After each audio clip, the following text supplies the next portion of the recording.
Welcome to this tutorial on building a 3D escape room game using Java. In this video, we'll explore the world of game development and learn how to create an interactive experience where players solve puzzles to escape a virtual room. Before we dive into the code, let's talk about the tools we'll be using. We'll be utilizing Java along with the libgdx framework to handle rendering 3D graphics. libgdx is a powerful Java framework that enables developers to create cross-platform games efficiently. First, make sure you have Java Development Kit, JDK, installed. You can download it from the official Oracle website. After JDK installation, we need to set up libgdx. This is how we do it. 1. Navigate to the libgdx setup tool page at libgdx.com.dev/setup. 2. Fill in the project details. Choose a name for your project, e.g., Escape Room Game. Set the package to com.escaperoom. 3. Configure the platforms for your game. For simplicity, select Desktop and Android. Click Generate, and the tool will create a zip file. 4. Extract the generated zip file and open it in your favorite IDE. We're using IntelliJ IDEA for this tutorial. Now that we have our project set up, let's start with the basics of our game. We'll create our game class, which will serve as the entry point for our application. This class extends the game class from libgdx. The create method is where we'll initialize our game's assets and world. Next, let's define a simple rendering method. Here, we're clearing the screen to prepare for drawing our game. We set a background color and clear both the color and depth buffers. Now, let's set up a basic camera for our 3D world. We'll create an orthographic camera.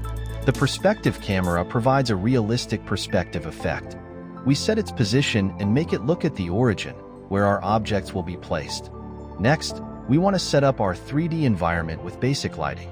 We create an environment object and set ambient lighting which will illuminate the objects in the scene. Now let's load a 3D model for our escape room. In this example, we create a simple box to represent our escape room. You can eventually replace this with more detailed models created in a 3D modeling software. Let's load the model into the render method. We use a model batch to render our model. Now we have a simple escape room visualized. Next, let's implement player controls so they can navigate through the room.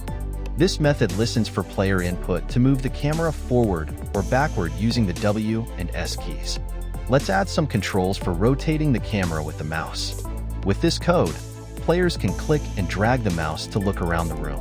Now let's add some interactive elements like a puzzle to unlock the door. We'll introduce a simple puzzle mechanic. When the player interacts with a specific object, we'll display a UI for solving a puzzle. Now, let's create a method to handle interaction. Here, pressing the E key will check if the player is near an interactive object and trigger the puzzle UI. We'll work on simplifying and improving the UI next.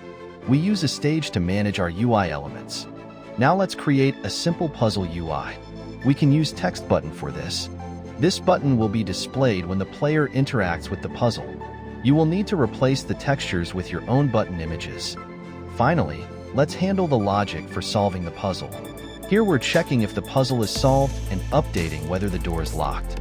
If you've successfully coded your complete game, you should now be able to navigate your room, solve the puzzle, and unlock the door. To end the game, we will implement a game over screen where players can restart or exit. Here's how you can do that. You can create a simple UI with buttons to restart or quit the game, which is a crucial part of making a game user-friendly. As we conclude our tutorial, you've learned how to create a 3D escape room game from scratch. We've covered the essentials of libgdx, created a player-controlled camera, built interactive elements, and handled puzzle solving. Remember, game development is a journey. You can expand upon this by adding more rooms, challenging puzzles, and better graphics. Keep experimenting and pushing your skills. If you like this video, consider subscribing and hitting the notification bell for more tutorials. Feel free to leave questions and comments below. We value your feedback. Thank you for watching. Happy coding, and I hope to see you in the next video.